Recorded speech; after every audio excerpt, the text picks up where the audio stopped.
So let me get a little trim tool.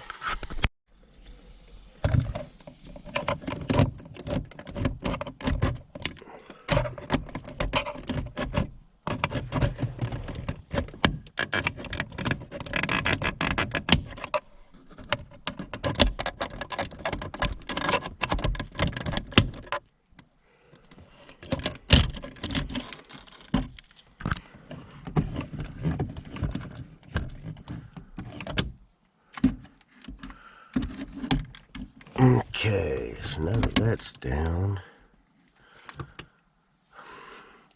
yeah, I guess I probably ought to take, looks like there's a couple, so you saw there's a couple clips right here. You just need to reach in there and snap, you know, pry down on it a little bit. Plastic trim tool works best. Looks like some Torx. Maybe T15. And then I think that'll come down, but what I want to do now, I'm going to go ahead and unplug all this, just so that I can drop this on down.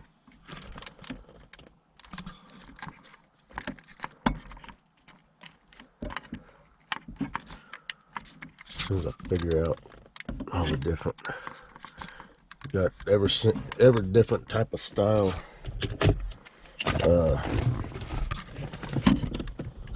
plug on here.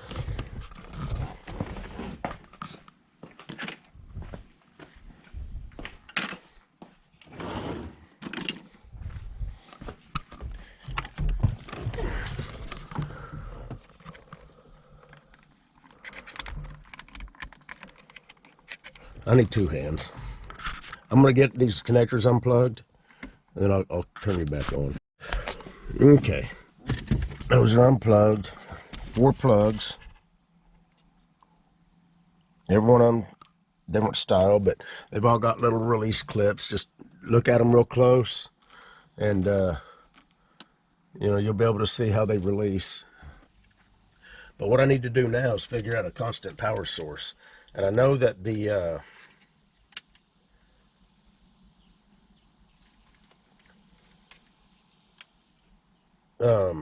home link definitely has a constant power source, which is these wires here. But I'm going to get my test light and we're going to figure out what has got a constant power source. I can't remember if the dome light, if it's constant or not.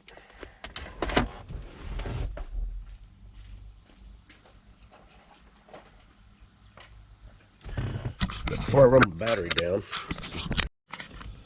Okay, the only thing up here that's got a constant power source is the home link connector. So as much as I hate to, I'm gonna have to cut it. But you gotta do what you gotta do.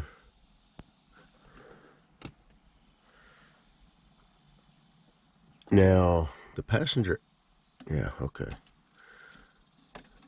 So I'm gonna untape this a little bit. I'm gonna cut it, and we're gonna start splicing. So I've already cut my USB adapter off. We got a ignition switched power source here. I'm sorry, that's the ground. Ignition switched power source here, ground, and then we're going to splice into this red wire here for the home link. And I think that's red and yellow, and that's a constant power source. That's on all the time. And don't ask me why that is. You would think the garage door opener would shut off with the vehicle, because if your vehicle's parked in the driveway and someone opens the door and pushes your home link, it opens your garage door. I don't understand the manufacturers why they do that.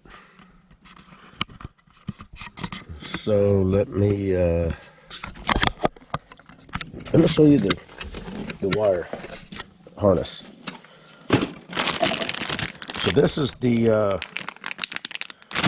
let me take it out of the pack.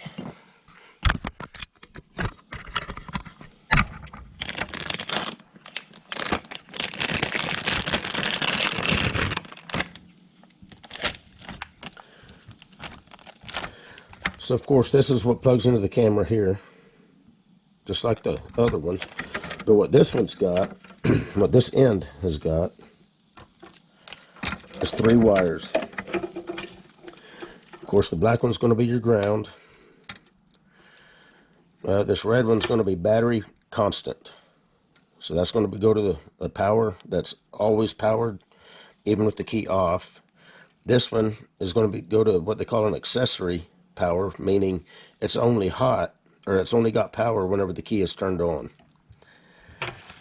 And just so that I don't have a whole bunch of wires, I'm going to cut all these down, get them ready to splice, get my splice kit, and we're going to get up there and get started. Before we get up there and get started, you've got a switch here. And on it, it says, so this will work up on a 24 volt system, but of course this car's 12 volt. It's got 4 different settings here: 11.8, 12, 12.2, and 12.4.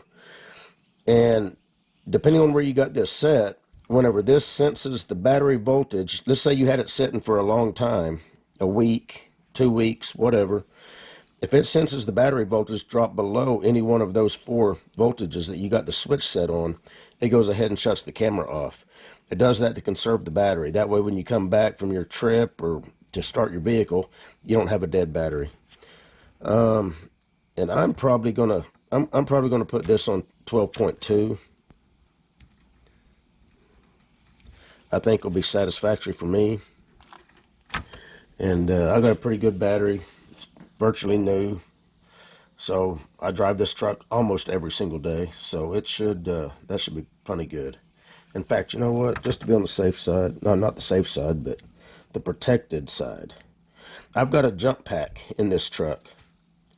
So even if the battery got down to a point to where it's having problems starting the vehicle, I've got a jump pack I can hook to it. So I'm going to go ahead and set it for 12 volts. Okay, let's get set up here. Now I don't want a lot of excess wiring, so I'm actually going to just take and snip some of that off. I've got about 10 inches of wire here. And the nice thing about this automotive wire is you can generally just use your, anyway.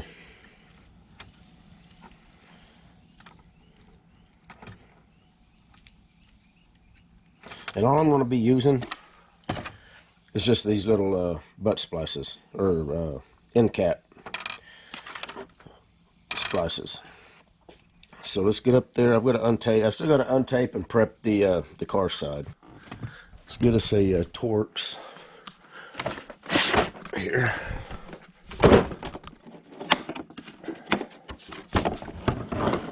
And I think that was maybe a T15. I don't know. It looked smaller than a T15, didn't it? Let's try a T10.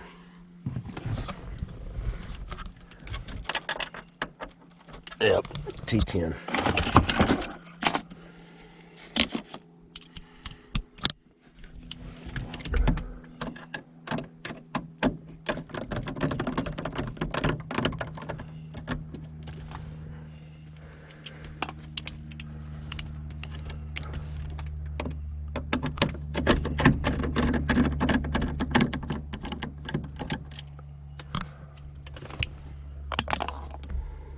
Throwing the screws in there, and this should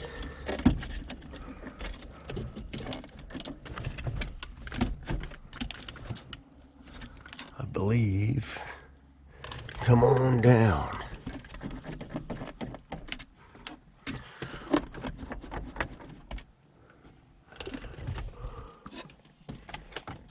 Get some light action. Go, okay, yeah. See the little clip in there. So I'm going to set you guys up right here. Hopefully you can see that, because I kind of need both hands.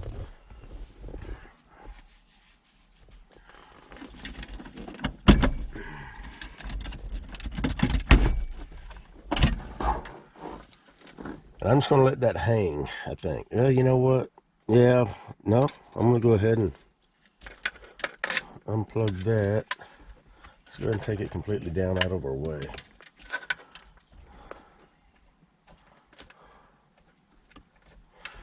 How does this work? Need some light action.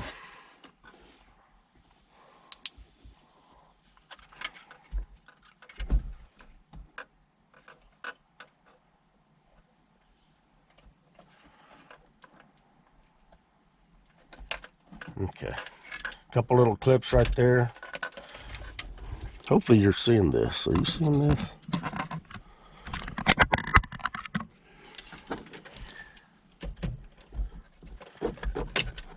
And that comes unclipped.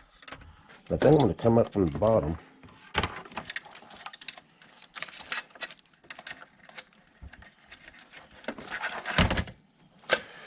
Now, this wire right here is the home link wire.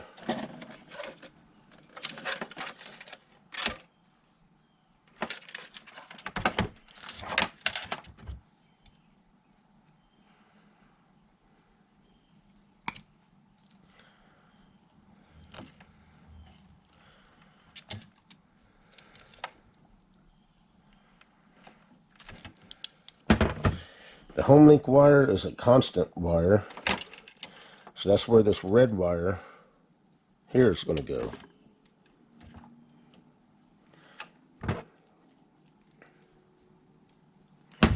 Get my splice ready.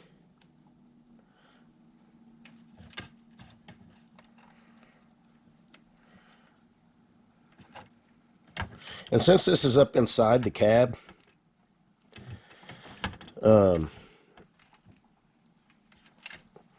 it obviously never gets wet, so no reason for environmental, no reason for any of that, you know, worrying about whether it's going to need to be protected from the elements.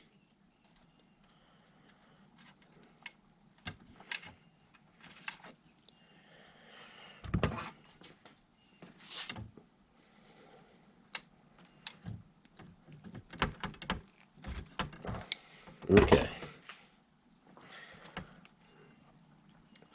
Yellow.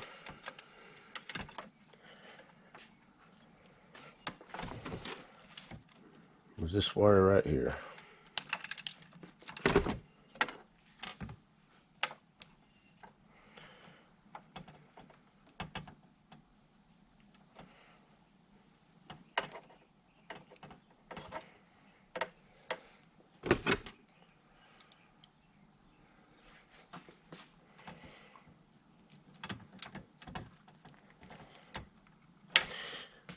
And these are the kind of crimpers, I've used these for years on these type of splices, and they make a rock solid splice. I mean, they're about as good as it gets, I guess, for automotive type work, not out in the elements.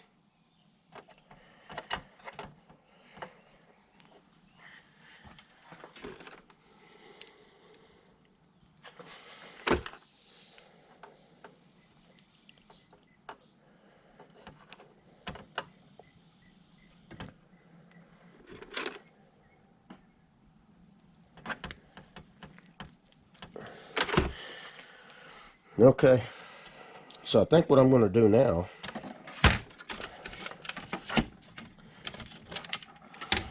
is I'm going to go ahead and kind of secure this. I'm going to put this switching module down here so that I can get to it if I need to. But I'm going to zip tie this right here while we're here.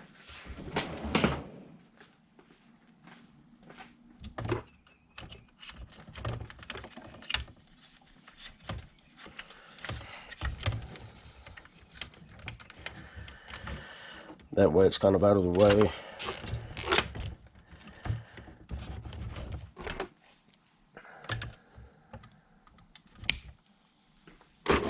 Hopefully that's enough blanket. Okay, let's go put this in.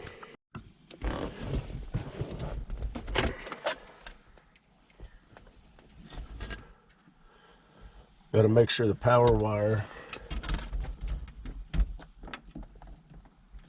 is is able to go to the camera. And it's a 90 degree. I'm not real happy about that.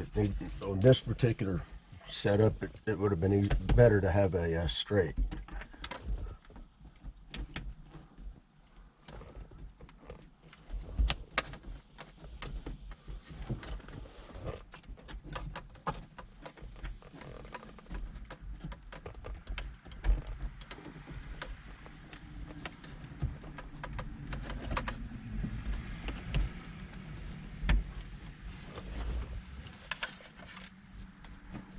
Just want to connect the connector.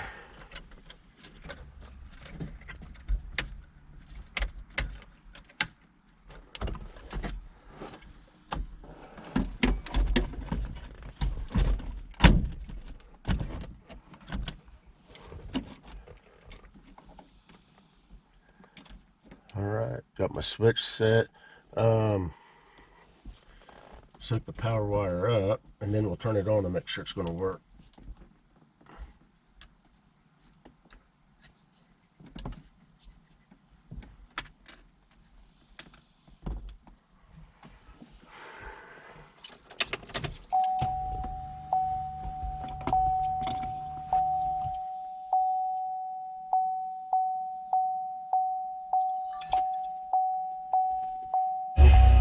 Okay, camera is on. And I'll have to go into the settings and set the settings up, but camera did come on at the key, so we're good there. I see this little box has got an LED in it or something, and it's lit up. So the only other thing now is to connect all our stuff up here and shove all this stuff back up there.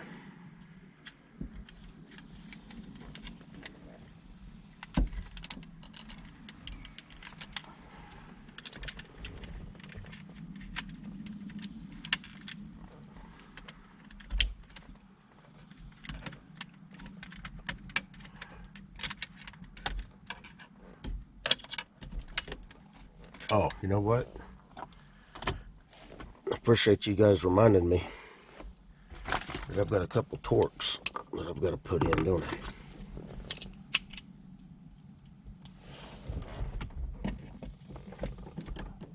And I can't see if the holes are lined up or not. Yep, I guess they are.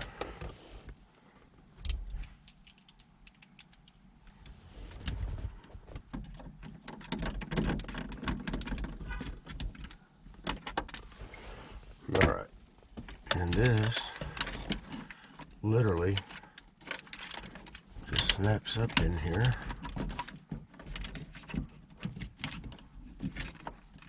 Once you find a home for everything.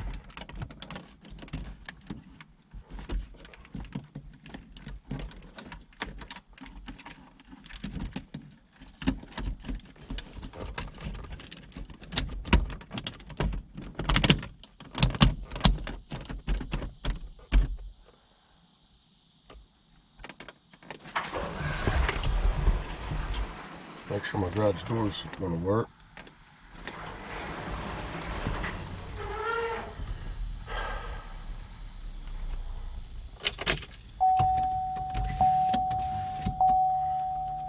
All right.